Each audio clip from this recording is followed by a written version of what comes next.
Good morning, students. Today we are going to start your poem. Next poem, Fire and Ice. In this video, we will cover your two poems, Fire and Ice and A Tiger in a Zoo. First is Fire and Ice.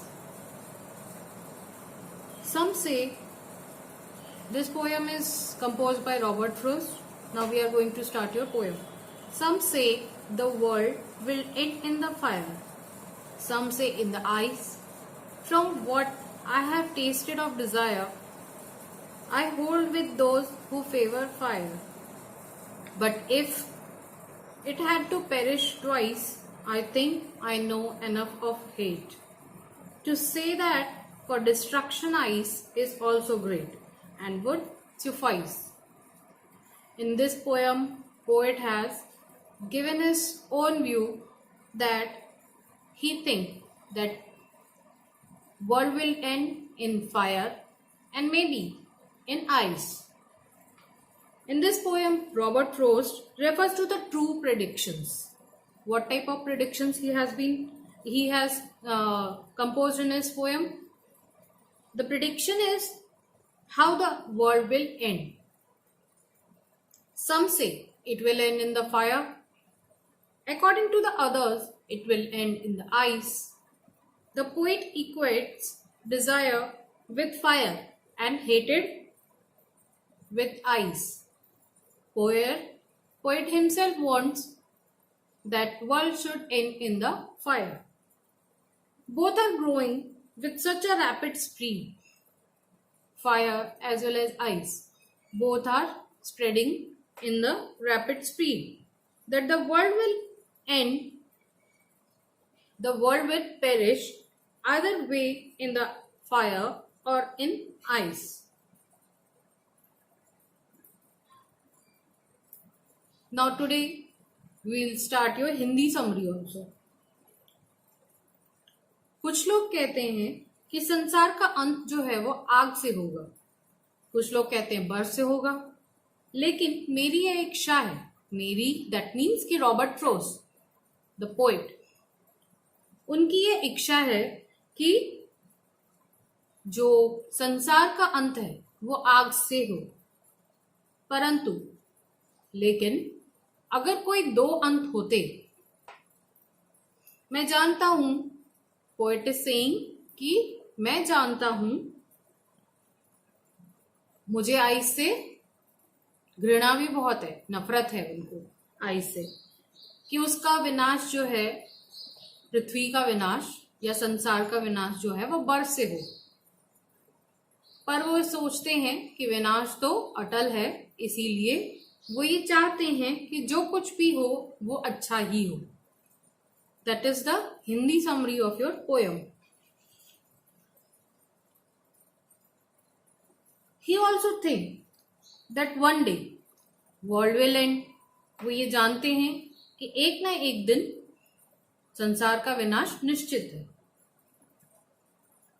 But he think that it will take billions and billions of years.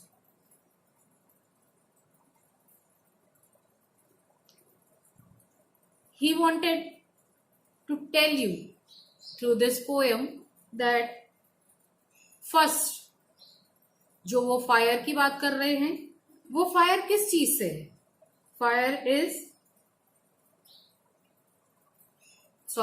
जो वो ice की बात कर रहे हैं, वो ice किस लिए है? Ice is through global warming.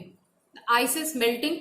Ice मतलब कि जो बर्फ पिघल रही है, उससे जो डिस्ट्रक्शन हो रहा है, हर तरफ अंटार्कटिका का लेवल जो है, वो वाटर लेवल इन अंटार्कटिका की जो ग्लेशियर्स हैं वो मेल्ट हो रही हैं और उसी की वजह से वाटर लेवल जो है वो इंक्रीज हो रहा है. This is through ice. जब बहुत ज्यादा हर तरफ पानी ही पानी होगा, हर तरफ फ्लड ही होगा, तो no vegetation will grow and ultimately the world will end. No life will be possible then, and world will ultimately to be end. And now from fire, what is fire? Fire represents sun. Sun is too hot. You all know that ozone layer is also not that protective for all of us. So this will burst. One day will come when it will burst and grow cold. If there will be no sun, then what type of vegetation will be there? All creatures will die. Again, world will perish. The poet wants to impress upon the readers destructive results of bearing ill feelings like greed, lust, conflict, fury, hatred, coldness, intolerance, etc. This poem gives a message. What type of message is given this poem? This message is like to live peacefully. How we should live our life peacefully. Now we will start our second poem. Second poem is A Tiger in a Zoo. Now we are going to start A Tiger in a Zoo. This poem is composed by Leslie Norris. In this poem, poet has thrown some light on the wild animals when they are kept in zoo. The different movements of tiger in a zoo and its natural habitat are expressed impressively. This is an impressive poem in which some stanzas are representing when the tiger is kept in zoo, and some stanzas are expressing the way how the tiger is free in forest, how their lives are influencing this forest. The poem Infuse tells us about the contrast of a tiger kept in zoo with a tiger in the natural habitat, that is forest. Here's your poem. He stalks in his vivid stripes, the few steps of his cage, on the pads of velvet quiet, in his quiet rage. He should be lurking in the shadow, sliding through the long grass near the water hole where Plump's deer pass. He should be snarling around houses at the jungle's edge, bearing his white fangs, his claws, terrorizing the village. But he's locked in the concrete cell, his strength behind bars, stalking the length of his cage, ignoring visitors.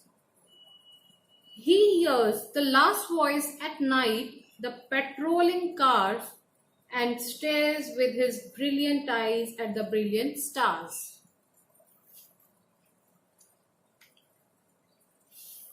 Now Hindi summary of your poem is here. Tiger अपनी जो शरीर पर जो उसकी धारियां होती है, stripes जो होती हैं, उससे अपने पंजों से अंदर ही अंदर, मतलब केज के अंदर, जो पिंजरा जिसमें उसे रखा जाता है, उसके अंदर वो he is full of anger, वो बहुत ज्यादा क्रोधित हो रहा है, गुस्सा आ रहा है उसे। वो अंधेरे में लोगों के ऊपर घात लगाकर बैठा है, मतलब he is striving something to satisfy his hunger. धीरे धीरे जब वो फॉरेस्ट में रहता है तब वो किसी शिकार की तरफ घात लगाकर बैठता है। लंबी लंबी घासें हैं, उसके बीच में वो चुपचाप बैठ जाता है। वहां से जब छोटा हिरन गुजरता है तब वो उसे अपने पंजों में जकड़ने के लिए ताकत रखता है। उसके बाद वह घरों के चारों ओर गुर्राते हुए भी दिखाई देता है। कई बार जंगल के छोर पर अपने तीखे दांतों के साथ किसी गांव वाले का इंतजार करता रहता है। उसके पंजों से गांव वालों को आतंकित होना पड़ता है। अब now he has been kept in a cage, उसे एक पिंजरे में बंद कर दिया जाता है, परंतु वह मजबूत कोठरी में बंद है, एक केज में, जिसको कहते हैं पिंजरा। उसकी शक्ति सलाखों के पीछे है। He is behind bars. वह पिंजरे में अकड़ कर चलता है, बिना आने वाले की परवाह किए हुए। वो किसी की परवाह नहीं करता, कौन उसे देखने आ रहा है, कौन उसके साथ, कोई रिएक्शन नहीं है उसके अंदर, क्योंकि वो जानता है कि वो उससे बाहर नहीं निकल पाएगा। वह गश्त लगाती हुई कारों को रात में अंतिम ध्वनि सुनता है। लास्ट में जब वो आखिरी रात होती है, तब आखिरी आवाज उस पेट्रोलिंग कार की, जो उसे चेक करने के लिए आते हैं, जो कि उसे देखने के लिए आते हैं एक्चुअली कि वो वहां अवेलेबल है या नहीं, उसकी आवाज सुनता है और अपनी चमकदार आंखों से उनको देखता है। उसके बाद जब वो चले जाती हैं, उसके बाद वो अपनी चमकदार आंखों से चमकते हुए सितारों को देखता रहता है। The poem provides, English summary of this, the poem provides a contrast in the mood and environment of a tiger when he is in the zoo and when he is in the forest. In the zoo, he has no liberty. He is no liberty at all. He is not free to do anything according to his own will. He is kept in a cemented cell behind the bars. He feels angry, frustrated, and helpless. This reminds him of his natural habitat. His hiding and sliding in the long grass near the water hole and pouncing about the fat deer, fat and small deer. How he terrorized the villagers, displaying his sharp teeth and claws. At night, in the zoo, he hears the sounds of patrolling cars and looks at the bright stars with his bright eyes. Okay, students, now this is your summary of two poems. First poem is Fire and Ice, and the second poem was A Tiger in the Zoo. Now, question answers of all these poems, all these two poems, what we have covered in this video today, will be given to you in the next class. Thank you all.